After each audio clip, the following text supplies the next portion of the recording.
घटस्फोटाचं प्रमाण फार वाढलं आहे, अतिशय वाढलेलं आहे. आपल्या समाजात एवढ्या प्रकारचे घटस्फोट कधी होत नव्हते. आता त्याचं प्रमाण खूप वाढलेलं आहे आणि त्याच्यामुळे अनेक प्रॉब्लेम निर्माण झालेला आहे. त्यातील सगळ्यात मोठा प्रश्न म्हणजे एकटेपणा. हा एकटेपणा असा ही गोष्ट आहे ना की जी सगळ्यांनाच त्याच्यातून पार होऊ शकत नाही. एकटं राहणं हे फार अतिशय कठीण गोष्ट आहे. तुमच्या सुखात किंवा दुःखात तुम्हाला कोणीतरी भागीदार लागतं. नुसतं दुःखात नाही, सुखात पण आनंदासाठी पण तुम्हाला कोणीतरी सोबत लागतं.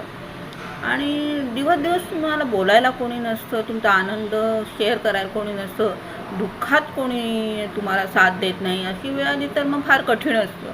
आणि एखादी जर इमर्जन्सी आली तर त्यामुळे अगदीच नाईलाज झाला तर एकटं राहण्याचा निर्णय घ्या. तुम्हाला कॉम्प्रोमाइज प्रत्येक गोष्टीत करावं लागतं.